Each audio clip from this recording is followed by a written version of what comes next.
Hello guys, welcome to your channel education with educate.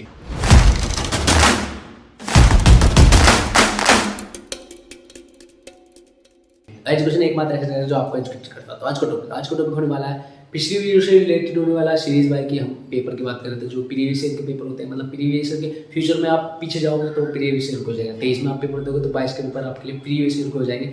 तो उसी series को आगे बढ़ाते हुए पेपर आया एमए का, एमए हिस्ट्री का। तो दिखाता हूँ आपको और बताता हूँ कि एमए हिस्ट्री के पेपर में क्या पूछा जा रहा है। आप पैटर्न वाइज सीरीज वाइज देख सकते हैं क्वेश्चन कैसे कैसे आ रहे हैं। तो ये मेरे पास पेपर आया हुआ है, ये मैं बताता हूँ। एमए फर्स्ट ईयर प्राइवेट का पेपर है, MA annual private examination 2022 history, economic and culture history of ancient India. Economic and culture history of ancient India का पेपर है from earlier time to 1200 AD। 1200 AD का paper है। G241, G241 new code है इसका।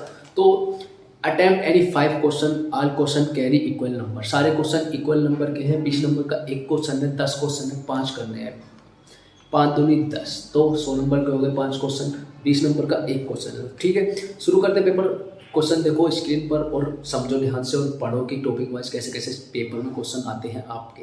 तो discuss the salient feature of social organisation in the Vedic period. ठीक है, वैदिक कालीन सामाजिक संगठन की प्रमुख विशेषताओं की विवेचना कीजिए। पहला क्वेश्चन था आपका, वैदिक कालीन सामाजिक संगठन की प्रमुख विशेषताओं की विवेचना कीजिए। Discuss the salient future of social organisation in the Vedic period. ठीक है, ये था आपका पहला क्वेश्चन। तो दूसरे क्वेश्चन की बात करते हैं। आपका दूसरा क्वेश्चन क्या कह रहा है, देख रहे हैं इंग्लिश वाले, देख ले पहले। Discuss the Maurya economic system with special reference to Kautilya Arthashastra. मौर्यकालीन अर्थव्यवस्था की कौटिल्य के अर्थशास्त्र का संदर्भ देते हुए विवेचना कीजिए। तो मौर्यकालीन अर्थव्यवस्था की कौटिल्य के अर्थशास्त्र के संदर्भ देते हुए विवेचना करनी है। इस क्वेश्चन में दूसरा था आपका, discuss the Mauryan economic system with special reference to Kautilya Arthashastra. ठीक है, दूसरे क्वेश्चन की बात करते हैं। तीसरे क्वेश्चन देखते हैं आपका क्या पूछा गया है। इंग्लिश वाले देखेंगे, right detail note on the types of marriage in ancient Indian society. ठीक है, प्राचीन भारतीय समाज में प्रचलित विवाह के प्रकार के विस्तृत लेख लिखिए। प्राचीन भारत में विवाह का पैटर्न क्या था, किस तरह से होते थे, कैसे कैसे कितनी एज में, जो भी इसमें आपको आता हो टोटल लिख देना। प्राचीन भारतीय समाज में प्रचलित विवाह के प्रकार पर विस्तृत लेख लिखिए। Right detail note on the type of marriage in ancient Indian society. ठीक है, अब आप देख रहे हैं सीरीज बाय फोर्थ क्वेश्चन देखते हैं। फोर्थ क्वेश्चन में क्या पूछा जा रहा है और कैसा आ रहा है। डिस्क्राइब द अद्वितीय फिलोसफी ऑफ शंकराचार्य। शंकराचार्य के अद्वैत दर्शन का वर्णन कीजिए। डिस्क्राइब द अद्वितीय फिलोसफी ऑफ शंकराचार्य। ठीक है, अब चौथा क्वेश्चन शंकराचार्य के अद्वैत वर्णन कीजिए। ठीक है, अब देखते हैं आपका इसी में 5 क्वेश्चन। फिफ्थ क्वेश्चन क्या कर रहा है इंग्लिश वाले, देखें, what do you know about the slavery development in ancient India. ठीक है, slavery development in ancient India, प्राचीन भारत में विकसित दास प्रथा के विषय में आप क्या जानते हैं। दास प्रथा जो होती थी उसके विषय में आप क्या जानते हैं। इस क्वेश्चन में वो पूछा गया है, लिखना आपको कि दास प्रथा क्या थी, कैसे थी प्राचीन भारत में पहले हमारे। अब इस सीरीज में आगे बढ़ते हुए 6th क्वेश्चन देख रहे हैं। 6th क्वेश्चन क्या देख रहे हैं, क्या पूछ रहा है इंग्लिश वाले देखेंगे, throw light on the origin and development caste system in ancient India. Hindi वाले देखेंगे, प्राचीन भारत में जाति व्यवस्था के उद्भव एवं विकास पर प्रकाश डालिए। प्राचीन भारत में जो था जाति व्यवस्था किस तरह थी, क्या क्या सिस्टम था, वो आपको कुछ क्वेश्चन में बताना है। ठीक है, 7th क्वेश्चन की बात करते हैं। अब 7th क्वेश्चन पहले इंग्लिश वाले देखेंगे, what were the aim of education in ancient India and also discuss the education institute of that period. ठीक है, हिंदी वाले देखेंगे अब ध्यान से, प्राचीन भारत में शिक्षा के क्या उद्देश्य थे, उस काल की शिक्षण संस्थाओं की भी विवेचना कीजिए।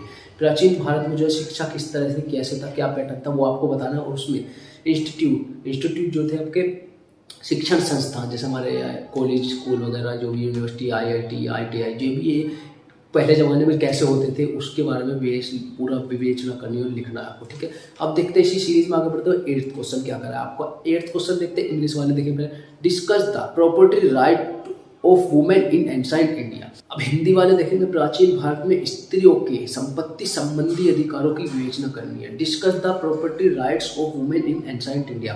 प्राचीन भारत में जो हमारी स्त्रियां थी उनको संपत्ति का अधिकार कैसे कैसे था, क्या क्या अधिकार थे, वो इसमें पूछा गया है, वो आपको लिखना है।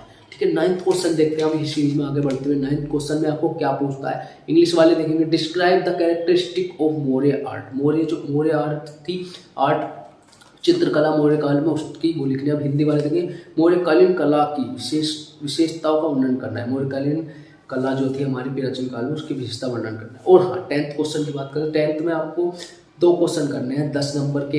एक क्वेश्चन है, 2 हो गए 20 के, 4 इसमें दिए गए हैं जिसमें से 2 करना है आपको। इस पर आपको कुछ भी किसी टॉपिक देंगे उस पर लिखना है आपको, संक्षिप्त टिप्पणी लिखनी है। तो निम्नलिखित से किन्हीं 2 पर लघु लेख लिखे। लघु लेख लिखे, right short notes on any 2 of the following. ठीक है, पहला है आपका पुरुषार्थ। पुरुषार्थ है हिंदी इंग्लिश दोनों से है, पुरुषार्थ पुरुषार्थी कहलाया जाएगा। दूसरा देखो, science and technology in ancient India, प्राचीन भारत में विज्ञान और तकनीक। इस पे आप कोई भी लेख लिख सकते हैं लघु। ठीक है, science and technology in ancient India, प्राचीन भारत में विज्ञान एवं तकनीक क्या थी, कैसे थी, जो भी थी टोटल। और रेशम मार्ग, सिल्क रूट, सिल्क रूट के विषय में आप लिख सकते हैं अगर आपको पता है सिल्क रूट कैसे था प्राचीन भारत में, क्या सिस्टम था, कैसे था, जो भी है मतलब ओवरऑल इसमें लिख सकते हैं आप। शूद्र इन एंशिएंट इंडिया, प्राचीन भारत में शूद्र, प्राचीन भारत में शूद्र की क्या स्थिति थी, कैसे उन्होंने अपना डेवलपमेंट किया, क्या क्या उनके साथ होता था, क्या था ओवरऑल, मतलब जो भी जैसा भी आपको जिस भी टॉपिक पर आपको लगता है कि मैं इस पर लिख सकता हूँ, प्राचीन भारत में विज्ञान और तकनीक, इस पर आप बेसिकली आराम से लिख सकते हैं। प्राचीन भारत में शूद्र के विषय में भी लिख सकते हैं। ये 2 टॉपिक आप आराम से कर सकते हैं 10 नंबर के। तो ये ओवरऑल पेपर था MA first year private, MA annual private examination 2022, history G 241, G 241 new pattern. So जो था economic and culture history of ancient India. ठीक है, from earlier time to parts of AD 1200 AD। ये आपका paper था। समझता हूँ आपको पेपर अच्छे से समझ में आया होगा। इन फ्यूचर आपका जो भी पेपर होगा उसमें आपको बहुत ज़्यादा मदद करने वाला है ये पेपर MA हिस्ट्री का फर्स्ट ईयर प्राइवेट का। ठीक है, ऐसे टॉपिक है, टॉपिक वाइज पेपर आप देख सकते हैं, मॉडल से मिलाकर अच्छे पढ़ के अपने अच्छे नंबर ला सकते हैं। तो वीडियो आपके जरूर काम की होगी सोचता हूँ, क्योंकि एजुकेशन ही एकमात्र ऐसा तरीका है जो आपको एजुकेटेड कर सकता है। और एजुकेशन भी एजुकेटेड पर आपको हर तरह की वीडियो मिलेंगी और एज सुन एज पॉसिबल सारे पेपर इस पर अवेलेबल होंगे। तो इसी विषय में जुड़ते हुए आप चैनल से जुड़े, सब्सक्राइब करें, लाइक शेयर कमेंट करें, जो भी दिक्कत आ रही हो तो don't forget to like share subscribe education with educated. मिलते हैं किसी अगले वीडियो के लिए, टाटा।